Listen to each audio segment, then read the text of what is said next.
All right, man. Well, first off, I'd like to thank you for doing this interview with the Hype Magazine tonight.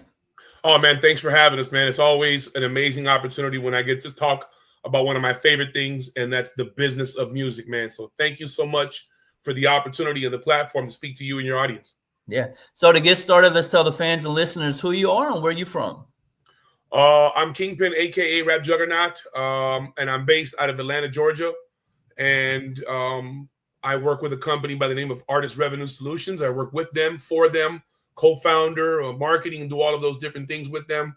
I'm also the co-founder of the Promo Vatican, an active member of the illustrious and world-famous Core DJs Worldwide, an aspiring professor for Artist Academy, and a champion of ownership for all independent artists, creators, and entrepreneurs and business owners. So in a nutshell, I'm just somebody that wants to see people do better. Yeah. Now, you've been doing this for a very long time. What was it about the music industry that caught your attention in the first place? And how did you know that you were on the right path and that you were going to become successful at this career? I didn't know that I was going to become successful, and to a certain degree, I'm not nowhere near the success that I want or I imagine or I dream for myself, but I wake up every day and I work for it.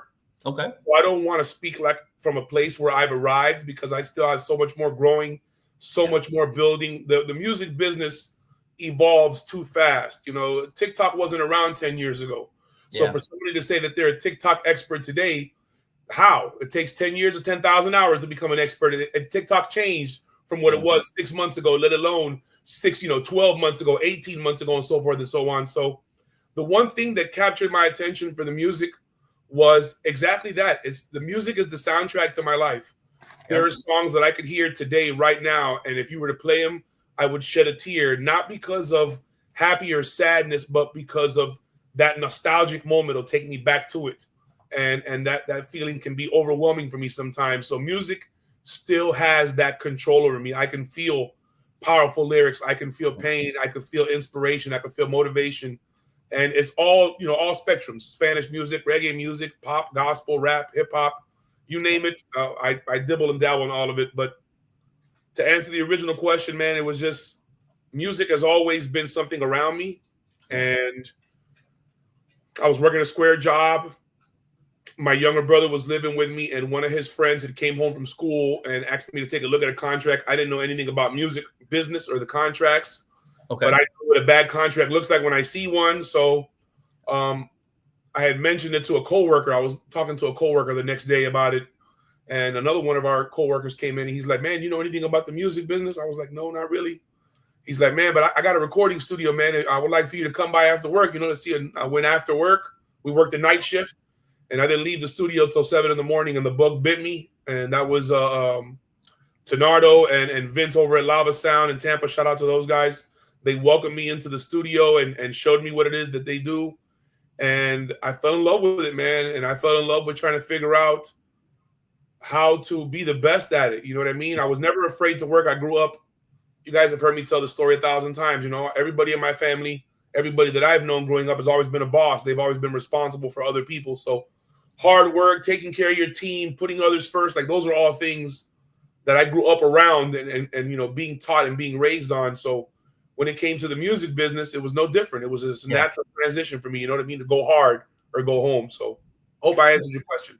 When you made the decision to go from corporate to chasing the entertainment dream, how did your family react to that? And I know you're talking about early on when a lot of the stuff isn't what it is today. What were some of the risk factors that were involved at that time? We know today music industry in Atlanta is this amazing thing. Everybody goes there to, have their dreams come true. But I know you're one of the founding people in that whole movement. So what was it like for you and the risk factor to leave your job to chase this dream? Well, I don't want to take any credit for anybody in Atlanta that has paved the way for any of the pioneers or anything. I've come to this city and I was welcomed into the city by people, Grady Baby, people like Black Bill Gates and people like DJ Dirty and DJ Elmeezy. And these are the guys that kind of welcomed me into the city, the mayor of Atlanta and, just different DJs and different tastemakers and playmakers that were either from here or had cemented themselves here, kind of extended me the olive branch when I came in, because I've always had a reputation for being a hard worker. People always know me for putting in the work. You usually see me when you get to an event before, postering up, going crazy. You see me during the event making a movie, and then you see me afterwards outside doing the hand-to-hand. So it was nothing for me to really, immerse myself in it, if you will, and just get deep in and double down on it. But, education has always been the one thing that, man, had I been forced to sit down like I was when the pandemic came and had to change my entire business structure, maybe things would have been differently for me. So when I decided to leave the corporate world, I was the youngest Hispanic supervisor for a Fortune 500 company that had the paper industry. So I was doing a lot of stuff, fresh out the joint. Like I wasn't supposed to be doing any of the stuff that I was doing, and I was excelling, you know what I mean? Because I put my mind to it. And I got the bug, and they were like, look, man, you can either pick between what you want to do and what we need you to do. And I looked at them and I chunked them a deuce. Yeah. And, it caused a lot of problems with my immediate family, with my at-home family, with my current relationship at that time. It caused a lot of issues, man. But I never allowed any of those things to deter me from wanting to pursue something. It was just another obstacle in the way that would slow me down if I allowed it to. So, slow progress is still progress at the end of the day. And that's kind of one of the things that, I thank God for the experience that I went through when I had to sit down and go to the penitentiary. And I learned patience, and I learned reflection, and I learned thought. And I know how sometimes you talk yourself out or into some of the worst decisions or best decisions that you're ever going to make. It's you. Right. You know what I mean? So, it changed everything, man. It impacted everything and everybody that I loved. I've lost more friends and I've lost more family chasing this music dream than anything I've ever done in my life. I've sacrificed my health. I've gone broke 1,000 times over, and I'm probably going to go broke 1,000 times more because I'm not afraid to gamble on myself and invest in myself and find new ways to stay relevant and creative so that not only am I able to move at the speed of the culture, but I'm able to stay aware of trends and changing things and procedures so that our clients, so that the people we work with, the artists we work with, the DJs, the brands, the label heads, the CEOs, all of those different people can continue to rely on us for giving them the cutting edge information. What's new, what's relevant. I don't name drop. It's not in my style. But if I told you some of the most prominent figures that would call me for consult, Kingpin, can this be done? Kingpin, can this be done? Kingpin, how do we do this? And that's where I take pride in knowing that some of the most influential people in the music business rely on our guidance, rely on our expertise, rely on our experience for counsel so that they can make the best moves moving forward. That just leads me to believe that we're on to something that could potentially be game changer. Like I said before we started rolling, man, it takes a village. It takes all of us that really want that enough is enough and we want to see the culture advance.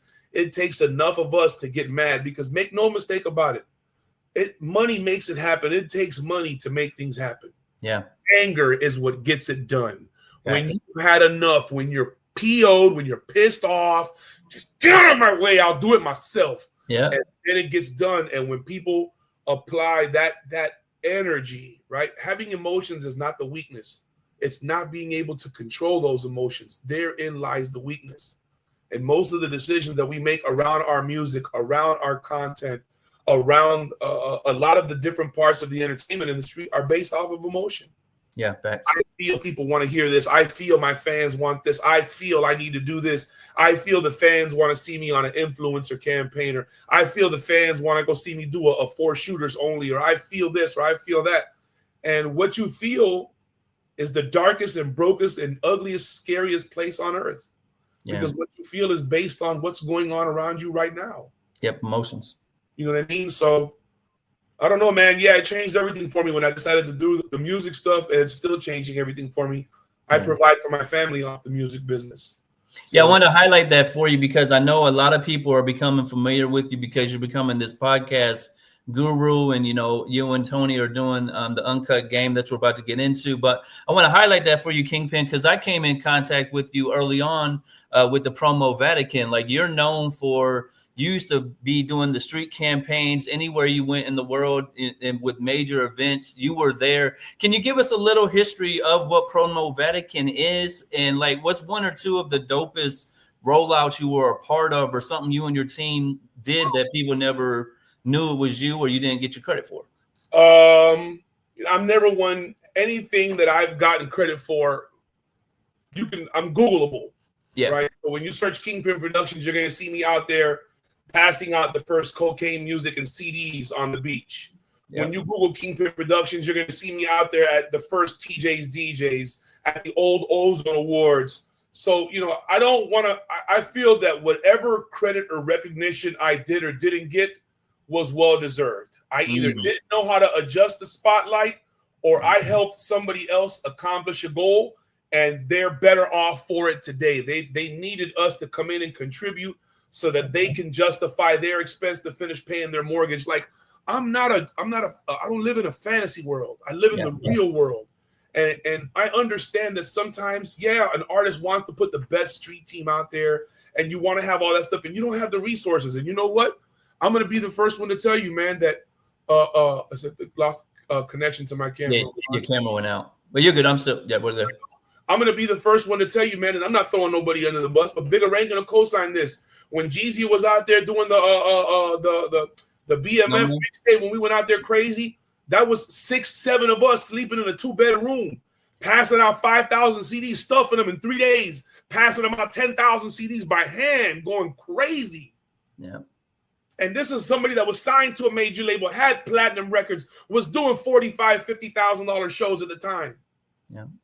And but the money, it's everybody wants to get paid off the music business, right? And that's why I say I went on. Shout out to Dirty Glove Bastard for allowing me to jump off the porch. Yeah. And I was talking to Mike Hayes, and I said, you know, one of the most disrespectful things about the music business is that everybody gets paid off the music before the artist. Facts. Everybody gets paid off the music business before the artist. Wouldn't it be in the artist and or the label's best interest to own everything that it is that they're putting out into the world so that they can start to collect on every level of it? Yeah. And that's where my passion has been redirected, because for so many years, man, I spent a lot of my life running behind the wrong individuals that were giving out half information. The information they were giving out was how they can make money and remain successful. Yeah. They didn't know how the artists make money and remain successful. And I can say that with confidence, because there have been artists that I've helped retain the rights to their music that performed at artist showcases, that performed at those TJs, DJs, people whose records I passed out from the very beginning that I didn't know what it was that was ownership. All I know was Kingpin, just go out there and just give it to everybody you can, bro. Let's build it. And then it started to dawn on me, like, how do we come back to it? How does it? It's got to be bigger than this, man. And when you start to look at it and you start to take out your emotions and how you feel about it, right? And really what it is and how you can change it. In order to do it your way, I suggest learning to do it the best way. Facts. Then add your way. And once you can figure out, once you can make that distinction, I think you're going to be better off for it. And you're going to start to see some of those results that you knew where you were going to attain when you started to do things your way. But learn the best way first and then tweak it to your liking, customize it to you, but figure out the best way first. And I think that's the key. And it definitely, you mentioned helping people like early on in Stop Beefing Radio's career. We, my partner St. James was traveling to the Core DJs retreat. They were there with the Dro Man, Juggernaut, going crazy. Stop Beefing Radio is one of the platforms that allowed me to become Kingpin. Yeah. It's one of the platforms that welcomed me. Every time I would go to Indiana, they would open up the doors for me. What do you need? Bigger ranking, let's go. Radio station, fire it up, engineer, listening sessions, whatever we needed. Stop Beefing Radio was one of those first platforms that kind of extended the olive branch to us and said, Kingpin, Bigger ranking, I love what you guys are doing in the South. Let's bring that up here, man. You cannot say enough good things to me about Stop Beefing Radio and Gringo Gang and those guys, man. They put in so much work for the culture, and they've done so much. And again, victims of not knowing how to adjust the spotlight. If you're watching this, St. James and you guys, I'm sorry. I didn't know then what I know today. Yeah. How to adjust the spotlight is so important, man, because so oftentimes the light is so bright that we don't realize that we're performing in an empty room. Yeah, facts. And we're wondering why we don't hear applause. How exciting is it to be, because I'm kind of in the same light you're in. I've grown through pandemic mode to where I am now. All the information with ChatGPT, it kind of sped up all the gaps we were missing. We now have. How exciting is it to be who you are, Kingpin, and now know all the information, and you can help artists avoid all the scams that go on and all the BS that's a part of this music industry, because you do want to help people and you have a heart of giving. How exciting is it to know that, that's something you're able to do now? It's one of the biggest burdens that I could have ever taken upon myself. Yeah, facts. Because I don't look at things. I look at things from a different perspective. Okay. Since I'm proactive and I have a lot of relationships, I'll see a tour announcement, and tomorrow the pre-sale goes on tomorrow, and I'm like, something's not right. Like, how did you just announce this from one day to the next? Yeah. So I'll do the research. When I could be relaxing, kicking the bobo, I'm gonna dive in and I'm gonna do the research because I know what to look for, and then I'm gonna take myself down a rabbit hole and I'm gonna study. And I like to say this is that in all of the years that I've been experimenting here with all of the different sets of information collecting, mining, the introduction of AI, of software, of different programs, I've learned one thing to be true. You're only going to get out what you put in. Yeah. And ChatGPT, all artificial intelligence is exactly that. What's the first word in AI? Artificial. Okay. It's make believe. It's not real, right? Yep. It's advancing at a rate that is unknown, right? Yeah. But for every self-proclaimed guru that is pulling information from a website or from a program or from a platform that is meant to give you information based on the information that it gathers, it should be a moment to alarm us, because why is it that 135,000 songs a day are uploaded and 87% of all music available on Spotify is not monetized? Let's talk about that. As much as ChatGPT, as many gurus, as many books, as many documentaries, why is it today in 2025, the day that you air this episode, there will be 135,000 songs dropped after there was 135,000 dropped yesterday. Before there'll be 135,000 dropped tomorrow? It's because they tell people how to add music to the distributions. They tell them how to go on DistroKid.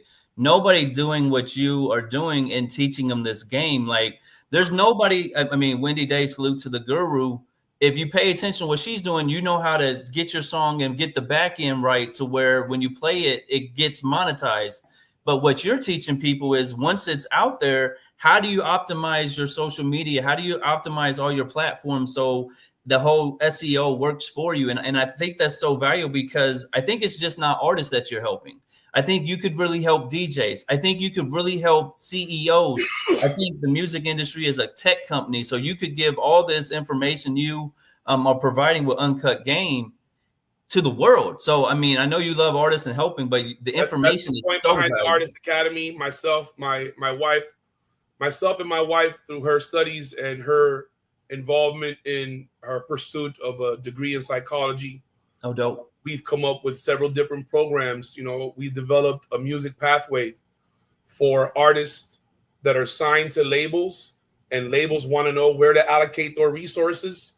We have a scoring system and a way that we can determine that down to a dollar amount. We just have, what we've done is we've taken our experience, myself, Tony, and our dealings with the titans like Wendy Day, and titans like Tony Neal, and titans like Greg Street, and titans like Lucky Adam Favors, titans like Ghazi, dealing with platforms like Empire, dealing with platforms like Orchid or 1RPM, or dealing with all of these different distributors. We started to pick up, because we deal with so many distributors, because we have to upload so many different songs. Yep. I manually have probably uploaded about 10,000 records to the various different platforms. So I've seen a lot of the different information that is required, and I know what information they ask you for after if there's an issue. Yeah. So what we kind of did was we kind of cut the middleman out in a lot of the different ways, if you will, because what we're giving you is a map.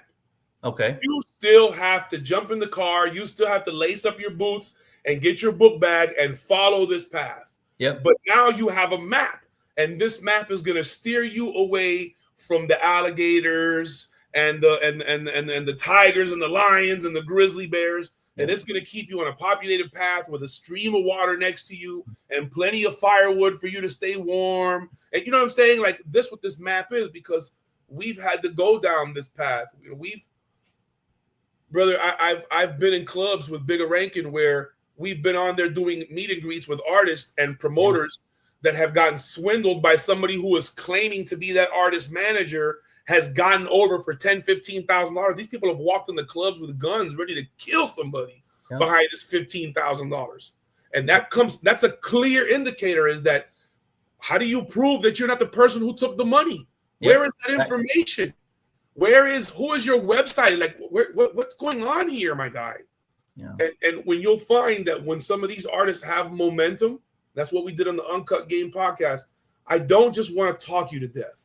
I don't want to give you opinions. I want to give facts.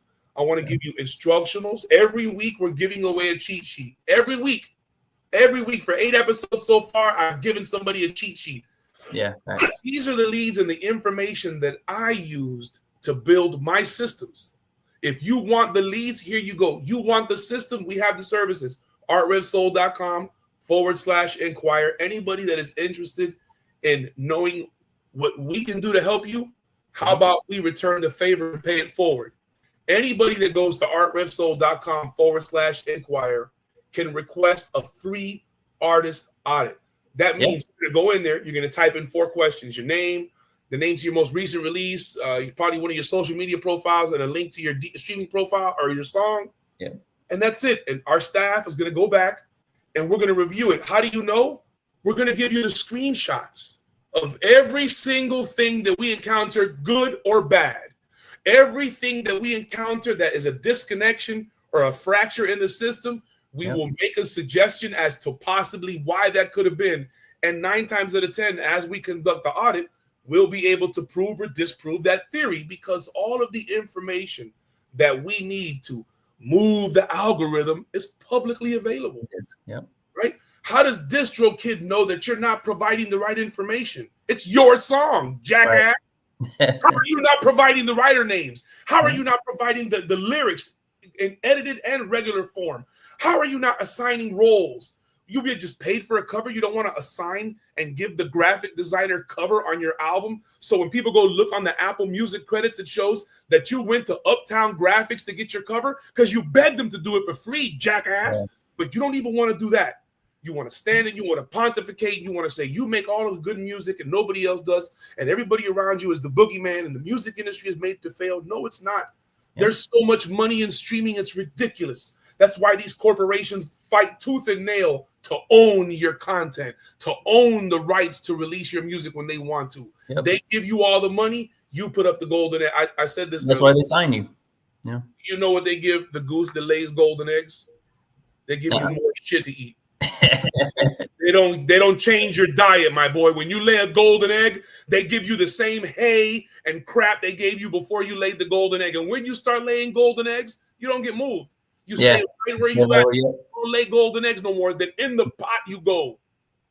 Yeah, I can speak to the Art Rev Soul artist inquiry. Shout out to Janie Jennings, my fam. She gave us the opportunity to work with Twista. We were on his digital team, and the first thing we did was go to Art Rev Soul and ran the artist inquiry. And we were able to find out, even though he's a legend and he's got so many accolades, there were different parts on his social media that he hadn't had yet. I think your camera went out again, but there were so many parts in his in the social media game that he hadn't had. So by going to Art Rev Soul, it sped up our process. And that's what I love about the Uncut Game is you're not just a podcast and you guys aren't just giving all this game over this, but you have actionable steps. Like you watch people through the Rocky situation and you went step by step through your thought processes.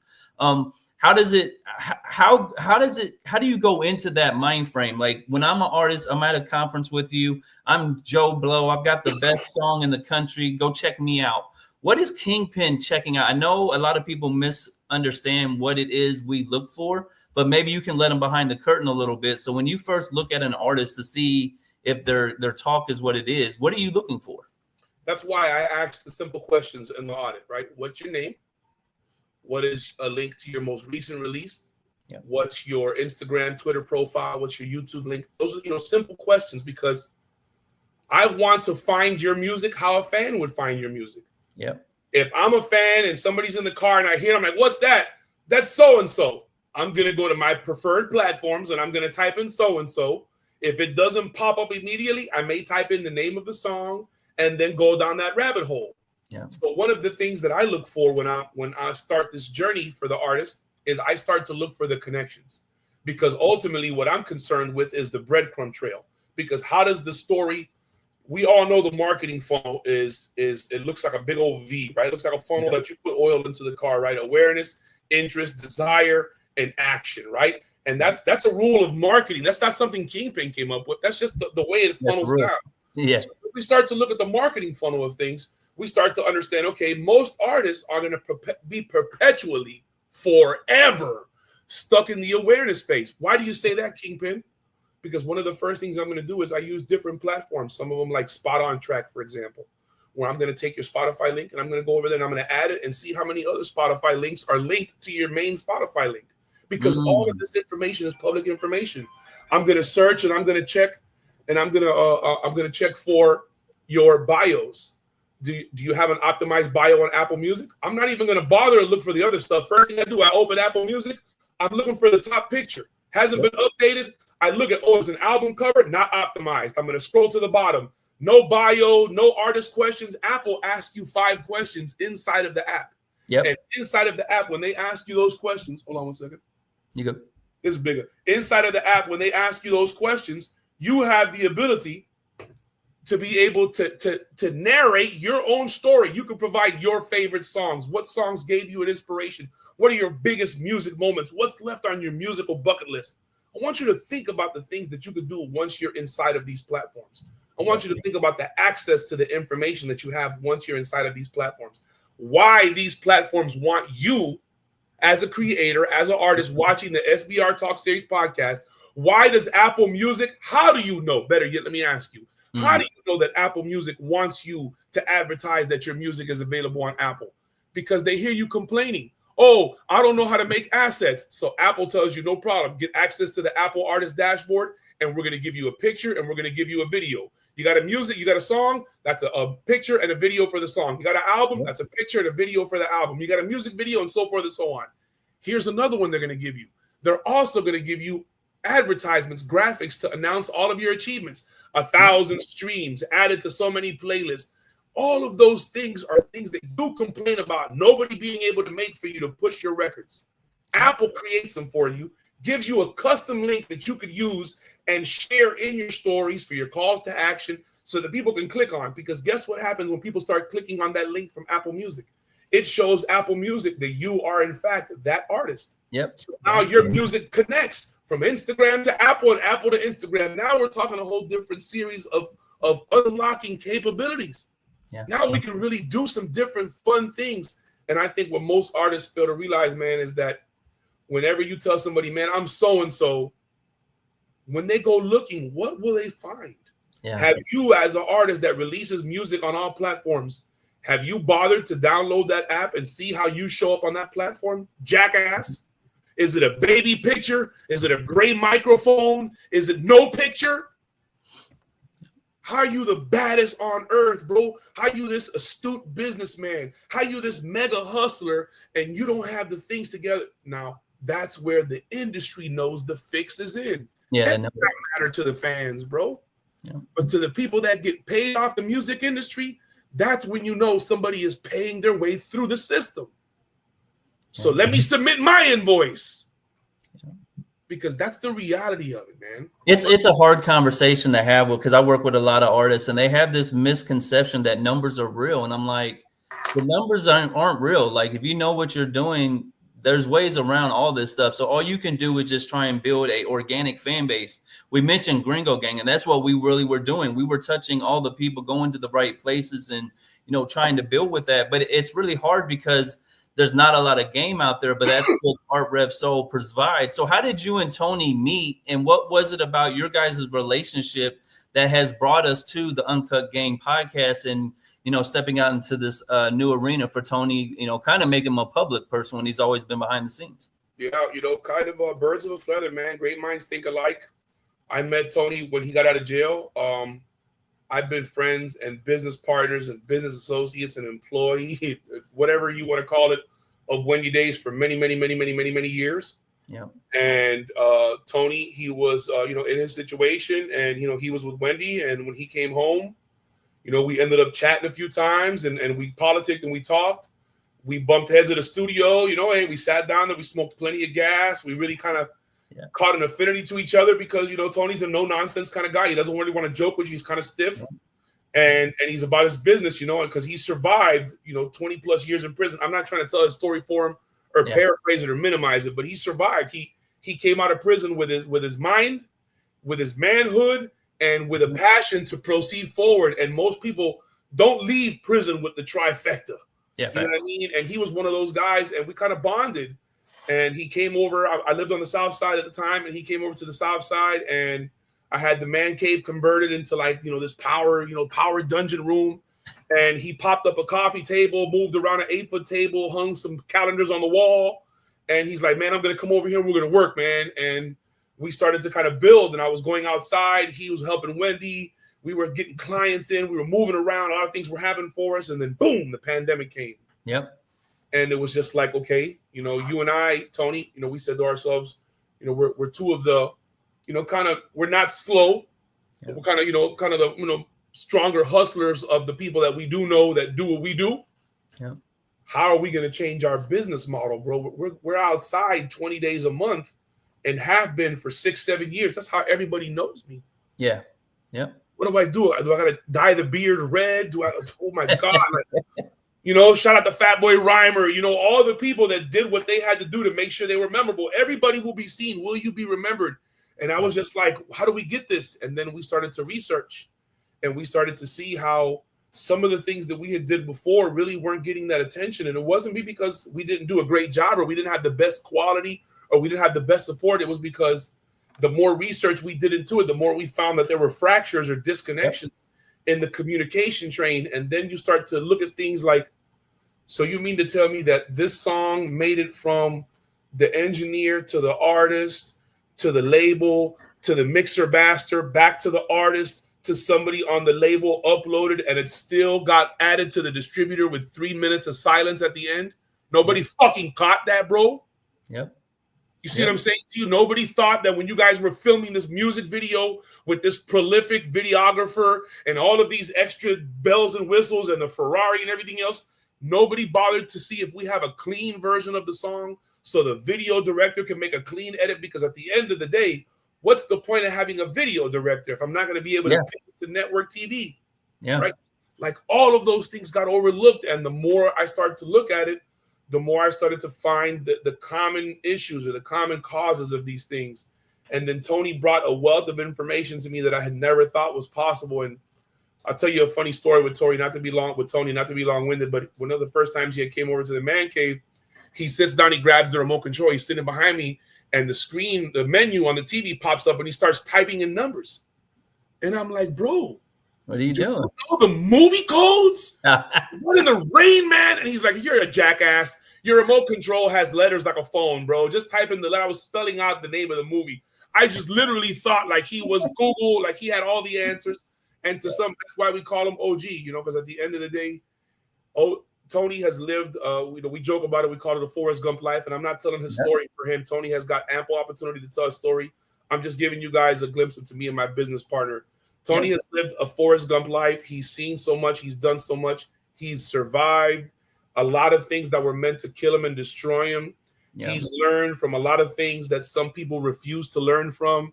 And he's humbled himself in so many different ways to help him grow into this more of a professor, if you will, an educator of educators. I think that's where the CEO whisperer comes from. That's where a lot of the different I am the connect. If you look at the logo, it's 2 hands shaking, doing square business. Like everything is always rooted in Tony has always been rooted in strength and honor and in dignity. And I think that's one of the reasons why we have started Artist Revenue Solutions and made money our middle name. Artist Revenue Solutions. Money is our middle name. We are here to help the artists that are interested in generating revenue from their art, establish ownership, and to do exactly that. Unfortunately, there is no wand. Yeah. Magic versus logic. There is no wand. There's no gatekeeper. There's no hairy troll that you can drop off a bag of money to. You can have any amount of money that you want. You know who Floyd Mayweather is? Yeah, facts. You know the name of his record label? Yeah. Yeah, money. Money Team, right? Yeah. Name one artist signed to the Money Team. Go. Nobody. All the money in the world, bro. You can't buy your way in this game. You can do things splashy, and you can make a marketing plays that will grab people's attention, but to actually build longevity or have a career that lasts, it never lasts, because once they pick up on, like you said, if we know you're spending money, well, let me get some money too. You know what I mean? Like, if you're treating this like it's a money transaction and all you're doing is throwing around the money, you'll get in every club you want to. But the problem is when your money's that there no more, you feel like we owed you something, but you just got what you paid for. I had a phone call today, and I won't name anybody, but I had a phone call today with a CEO that is behind one of the biggest artists of the last 10 years. Okay. This is no hyperbole. Yeah. And is behind other successful artists. This CEO is a titan in his own right. Yeah. They got a song that they got a radio campaign started for. And when we talked about the rise in activity and the increase in airplay, the next question to me was, how do we keep it up there? Yeah. And this is from somebody that has been a part of helping build Everything. One of the biggest artists of right now, at the current time. If I told you the name of this artist and the name of the person, you'd be like, ain't no way you had that conversation with that person. But I did, because this is an individual that understands that the landscape of music changes too much. Yep. What happened for that one titan he placed on the playing field 3, 4, 5 seasons ago? Yep. It's but a fraction of so many more other added elements today. So where somebody may have been able to grab a camera and go and do a video, and that was it. Now they're required to do that times 10 to extend the lifespan of a record. It's what we wanted. It's what we wanted. We don't want long ever. We want what you got right now. What's next? Hot switch. Make no mistake about it. Remember, the person that invented the scrolling system on your phone is one of the slot machine engineers.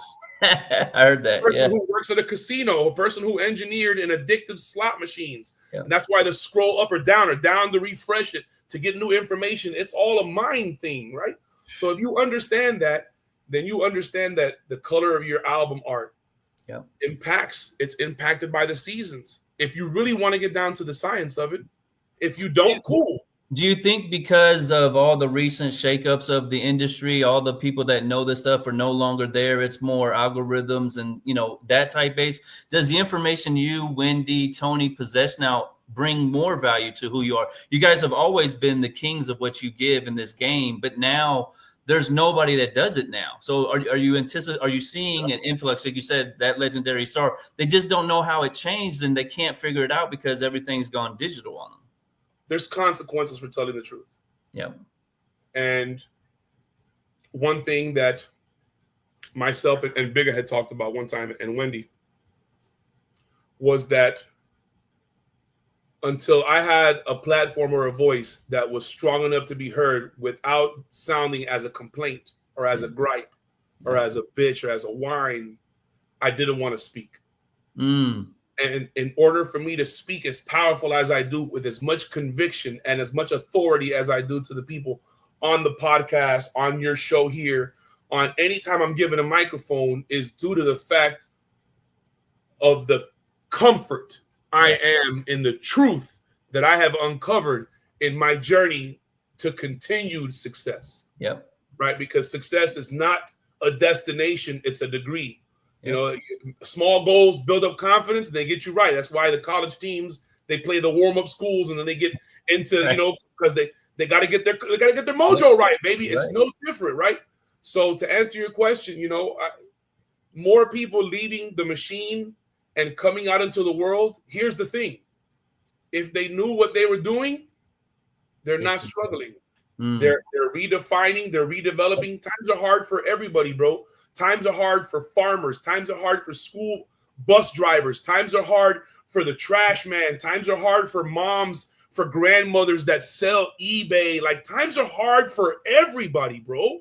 Yep, fact. It ain't just hard for people in the music industry and in the entertainment industry that are gonna drown their tears over a latte at Starbucks, typing on their $1,700 computer. You know, oh, woe me, woe is me. I feel look at what I've become, and I'm trying to do better. And no, bro, are you taking what you learned and are you bettering the culture? Are you establishing a process?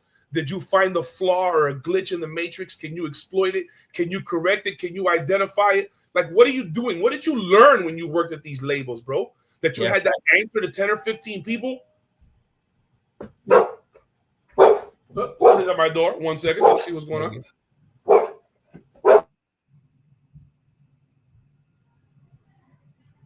But yeah, while Kingpin's doing that, man, definitely go check out Uncut Game podcast. Him and Tony are legends at this stuff. They've broken every single campaign you can imagine. They've been a part of this industry in every phase. So when you watch the podcast, you're getting real game. They're telling you not what they think can work for you, but it's a proven formula they've created. And, you know, I mean, I definitely support them personally, because I think there needs to be a lot more information for artists and entrepreneur-minded people to avoid the snakes and avoid all the scams that take place in the industry.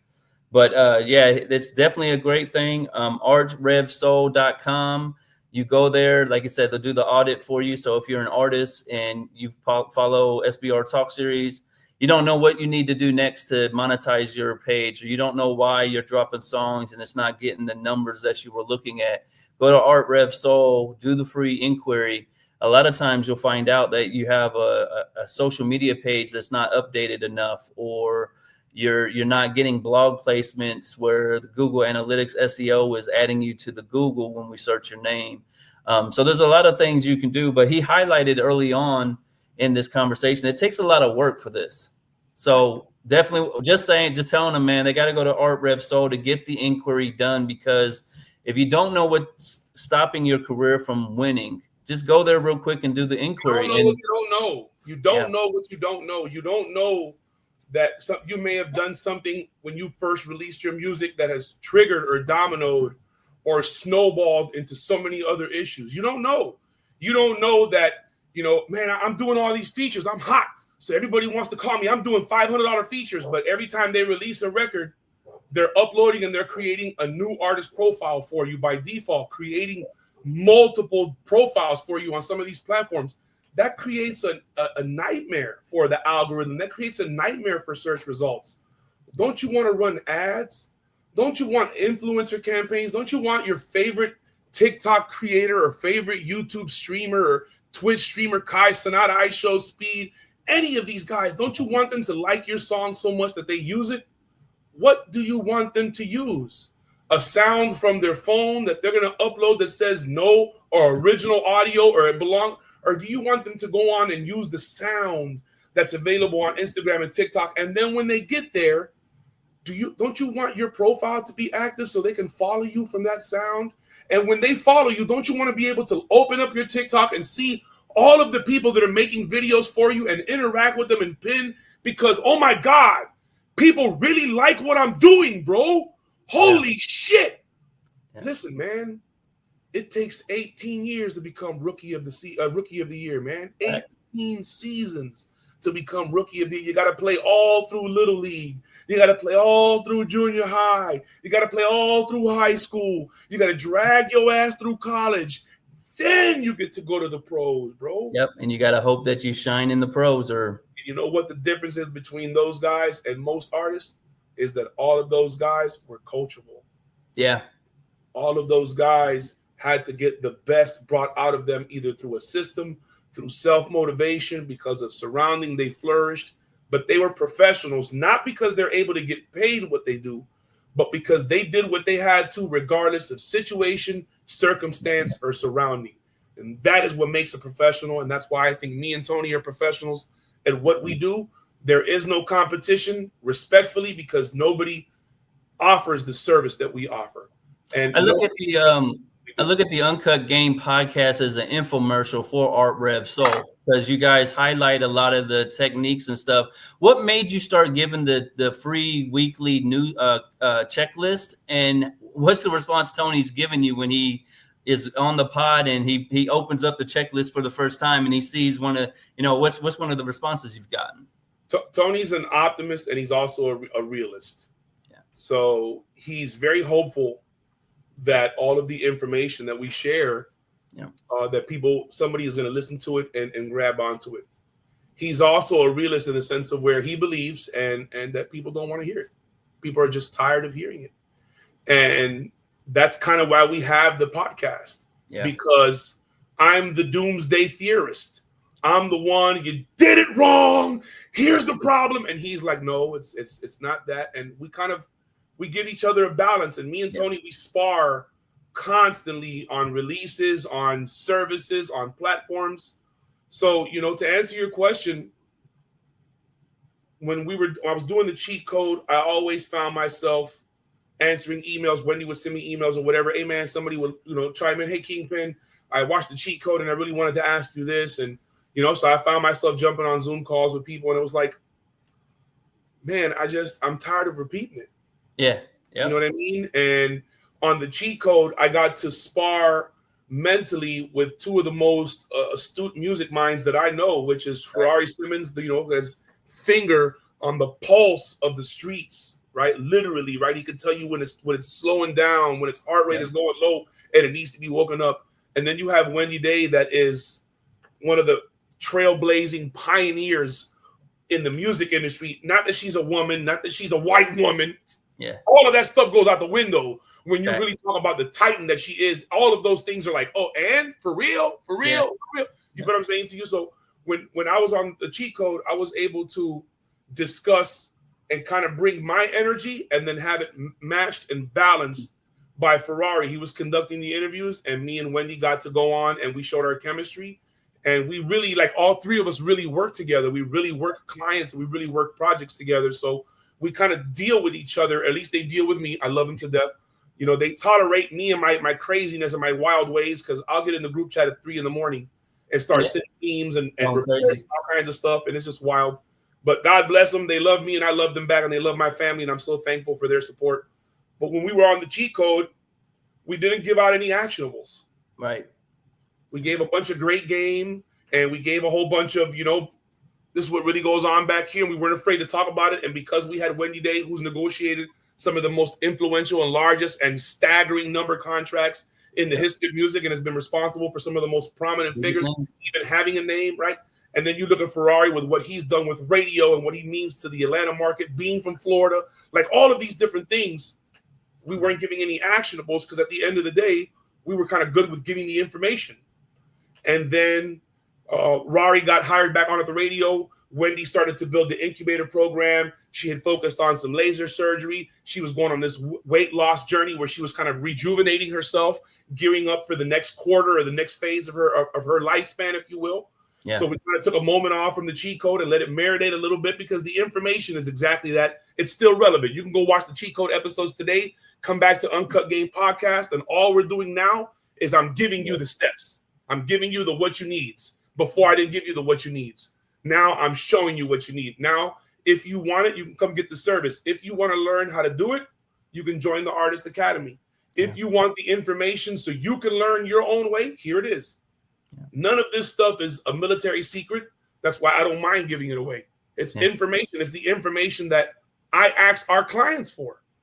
When somebody, I remember when I first started out, my friend Ty Cohen had something early on. It was like $25, and you could get every phone number you can imagine for the music industry, tourists and all that stuff. So I know you're doing the Artist Academy, where you can sign up and you can become on that and learn it in 16 weeks. I know you've got the cheat sheets where it's learn, do it all yourself. I'm sure Tony and you are conversating. Any thoughts of more ready go product, maybe that where there might have one? Once the artists join the academy and they unlock access to the alumni portal, if you will. Oh, dope! That gives them all of the trackers, all of the checklist, everything that I do. So it's when somebody joins the Artist Academy and they want to learn the process. they have all of the exact tools and software and documents and sheets that we use for all of our clients. I see a lot of what Earn Your Leisure did early on and what you and Tony are building with this. If you do it, when you do it the right way, like Earn Your Leisure started as an investment show, but they started branching out to all the entrepreneurs and figuring out just processes, teaching people the processes to do all this stuff. So I love that. With the Artist Academy, how do people sign up for it? You know, I know it's 16 weeks. I understand you got to complete it to open up. Can you go a little bit more into the Artist Academy for us? Yeah, rrevsoul.com is going to be the landing page for the Uncut Game podcast and for the Artist Academy. Right now, we're taking the signups for the notification of when the course is going to become available. Some of the things that we're doing with the Uncut Game podcast is kind of getting ourselves comfortable to create some of the on-demand video content that we're going to create for the Artist Academy. So, you know, we're going to have those. We've got an event in the works. I'm not sure, a retreat or what we can call it, but it's going to be like a 5-day intense course on how to release music. Dope. So we're going to offer it to people of all facets of the entertainment industry. And we're going to invite them to come in and kind of like on some Squid Games, when they get there and they check in, they're going to get a number.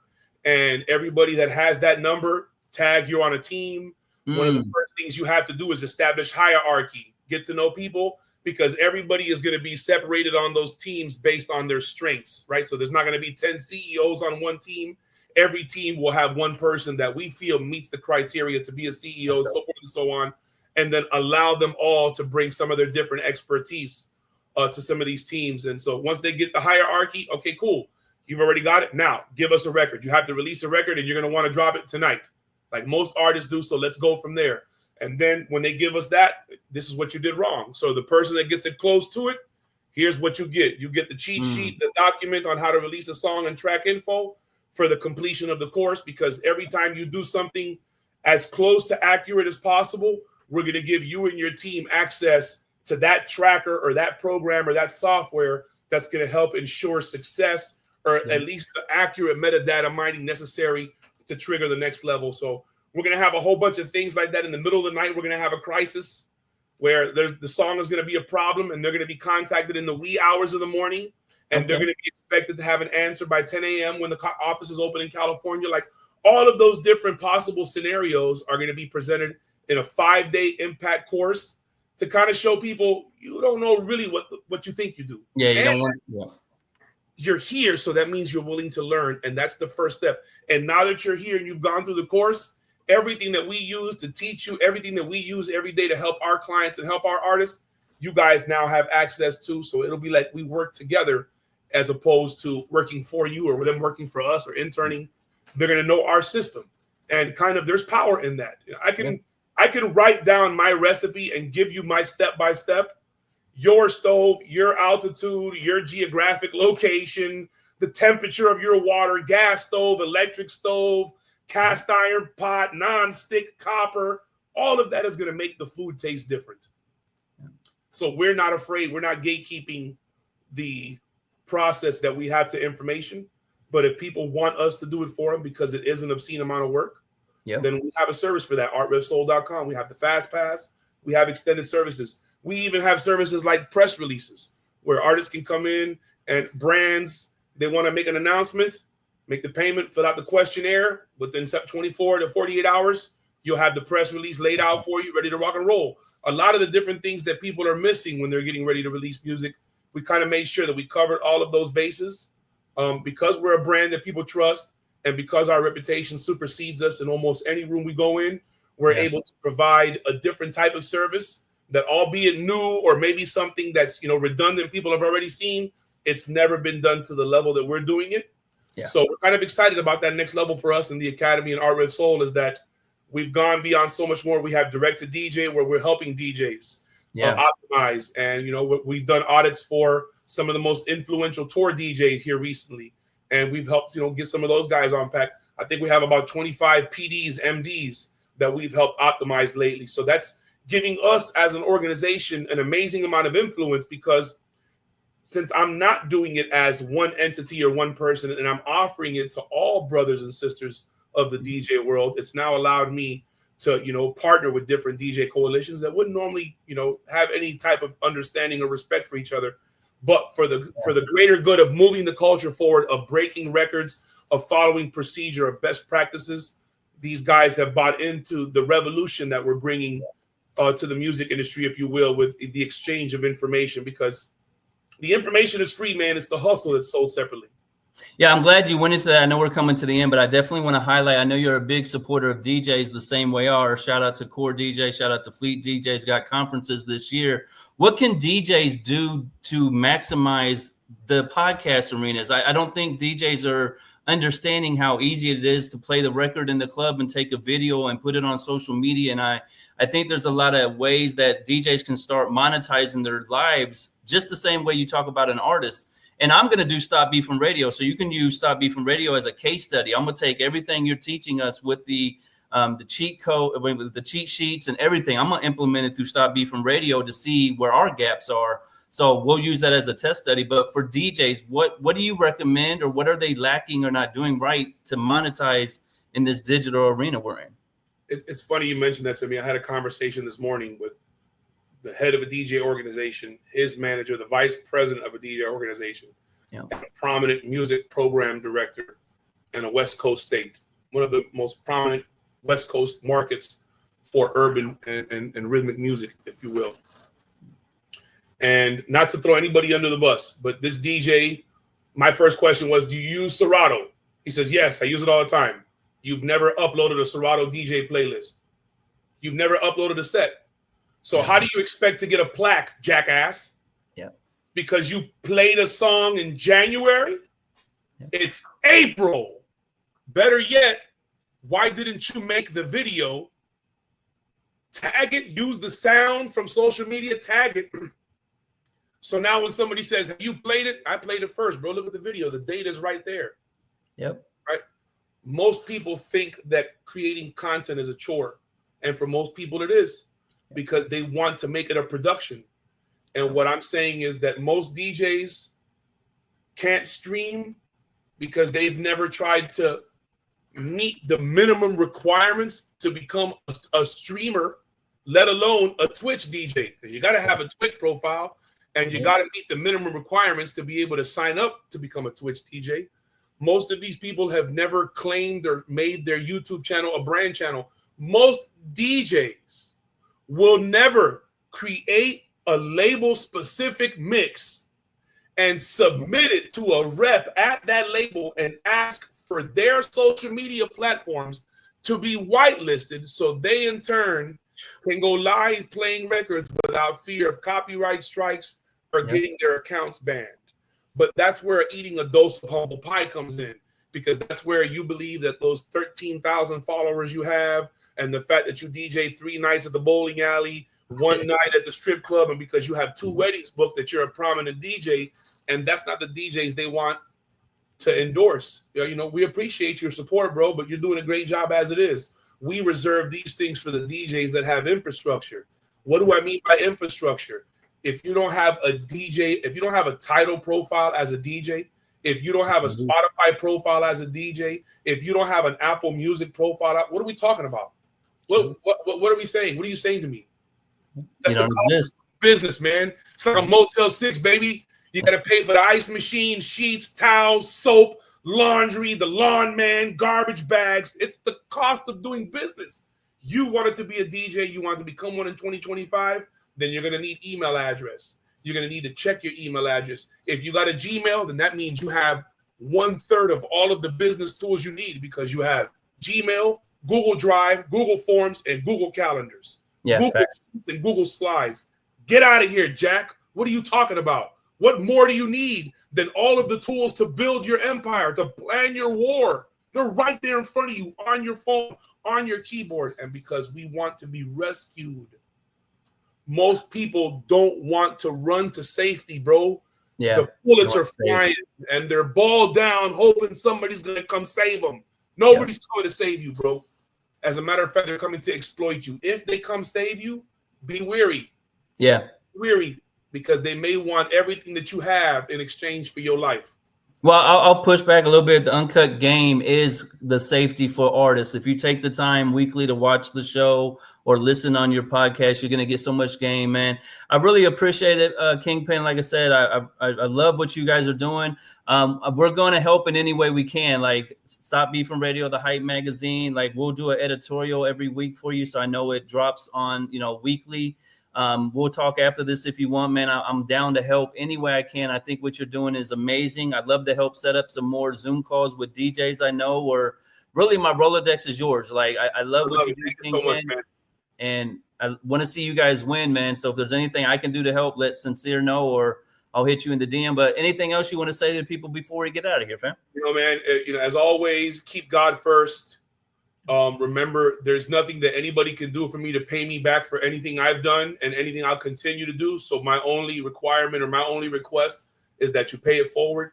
If any of the information that we gave out is useful to you and you feel it can help somebody else, then share it with them. Tell them that we got a podcast. Tell them that we offer free audits. Tell them that we have artist consultations. Tell them that we have honest, trusted services. And, that's all I can really ask for, man. I'm thankful for people like my wife, my kids, my business partners, everybody, Tony, all the way on down the board. And, people like Sincere, people like yourself that are even, considering allowing me the opportunity to come and speak some truth, at least the truth that I've uncovered about some of the things that we all could be doing better collectively to help keep the culture moving forward. I'm just so humbled and excited that people are finding some interest in my nerdness, and they're allowing me to kind of, unleash a little bit, because I understand that most people, I lose a lot of people because of my delivery, and that's good. Those are the people that I'm not talking to because they're not ready for the reality of the real world, because the reality of the real world is that it's ugly out here, and your favorite artist is going to get manipulated and taken advantage of 50 times over before they decide to wake up and get it right. And you can help change that culture. You guys can help change a lot of the things that are wrong with the music industry by taking a proactive stance and being more organized in your business approach. And then you in turn can become the next business mogul that'll be able to take these billion-dollar ideas and manifest them into these real actionable corporations that hire people and have a staff and all of those wonderful things that come along with being a boss. So, in closing, man, follow Uncut Game Podcast, Uncut Game Pod on all platforms, artrevsoul.com, land, run around. We got the tips. We got the episodes. Shout out to Double R the Great from Chicago. The guy was a gift from God. We were like, man, how are we going to do this podcast? Not enough hours in the day to get it all done. And this guy came in out of the blue. Like, if I've never met him in person, so for all I know, he may be AI. I've seen pictures, FaceTimed him. I don't know. This might be like a manipulation of artificial intelligence, bro, because when he came, we needed his help. He landed and he took off running. So all of the amazing things that you guys are seeing on the podcast now, the video edits, the social media posts, and all of those different things, he came in and took charge and is kind of manning the helm for us. So while we're out here hunting and keeping, everything that we do relevant and kind of stay ahead of things, he's helping us get the word of the podcast out to the people, because he's one of those people that believes in what it is that we're doing, like you guys, and like Sin and all of the other people that have invited us to come on and speak on their podcast, man. Thank you so much from the bottom of my heart. I appreciate this opportunity, man. And I promise I won't let y'all down. Just deal with me, man. Pray for me. I'm a work in progress. Now, I know you've mentioned you guys are going to start having guests on the show. I'd like to mention Chill from Maverick Global, the Hype Magazine distribution. They got a lot of legends we work with. We do things a little differently. Man, let's run it up. I want to talk to everybody that we know that's in the music business, that we have reached out to, that we've done business with, people that that's what's missing, man. Yep. That's what's missing, man. We stopped advertising what we do. Yeah, facts. Stop talking about it, man. We stopped talking about who we are and what it is that we accomplish, because I don't want to be on. That's not my gag on social media, man. And instead, by doing that, we allowed people that don't have the best interest of the culture, or people that have half information, or people that have no experience and a whole bunch of book smarts or no book smarts. We've allowed the bar for entry is real low. And there are a lot of people that have a great platform that could do so much justice if they had some more information.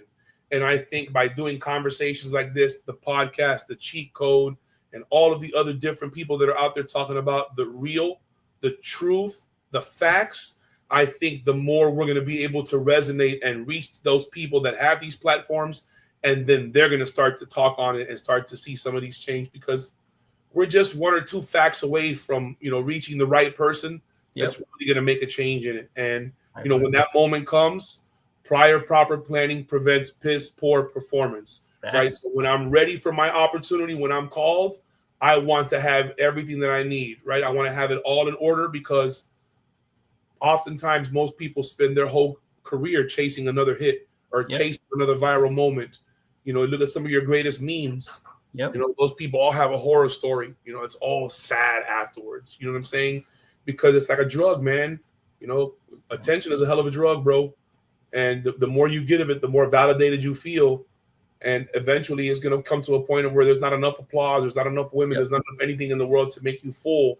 And that's going to come because you didn't know what made you whole. And I think that's why you win, Kingpin, because you have a family, you have a wife that supports you. You understand that there's a bigger picture of all this. And you mentioned the guy from Chicago who just got entered the building. You guys needed something to help feed the world, and he said, "Oh, I got you." And now he's telling you, I help you too. So you've got Stop Beefing Radio on the Hype magazine and DigiWax. Like anything, and I'm sure a lot of your people are going to be the same way. Once you guys just let them know you're doing this, the doors are going to come knocking, because you've both helped everybody. So, but man, I appreciate your time tonight. I know we went a little bit over, but I just had to get that little bit in. Anything else? It's a great conversation, man. Always a pleasure when I get to rap with you. This is not our first rodeo. It's not going to be our last conversation. You guys, like I said, Stop Beefing Radio, the whole campaign, you guys play an intricate role in me having the reputation and the opportunity to do the things that I do. St. James, all of you guys, man, you guys have been beyond amazing. Not to mention just the DJs in the market, the Jesse James in the market, and the King Robs. Like, oh, man, it's just from Gary, Indiana, all the way on down, up and through there, all the way around. Man, it's an amazing. I've been blessed, man, to see a different side of the music business. So I'm jaded at the OGs, right, that took advantage of the workers that really helped them remain OGs. Facts. So I kind of made it my point to where now I'm considered one of those OGs. I'm allowed in their inner circle. So when I sit next to them now, I'm not afraid to tell them, "You're full of shit, bro." Yeah, that's the fucking way it goes. You feel what I'm saying to you? Maybe they had a person like that in their corner before, but nobody that they respected in some cases as much as they respect me. So I'm allowed to speak freely to some of these people that you wouldn't dare talk to like that. Yeah, thanks. So because they understand that my place is not from malicious. I don't talk to people aggressive, bro, because I want to intimidate them. Anger makes it happen. Yep. SBR Talk Series, man. Thank you so very much for the opportunity to talk to you guys. ArtRevSoul.com. Follow Uncut Game Pod everywhere. And of course, baby, don't follow me. Follow Jesus. This is the Rap Juggernaut, baby. I love y'all, man. Thank you so much.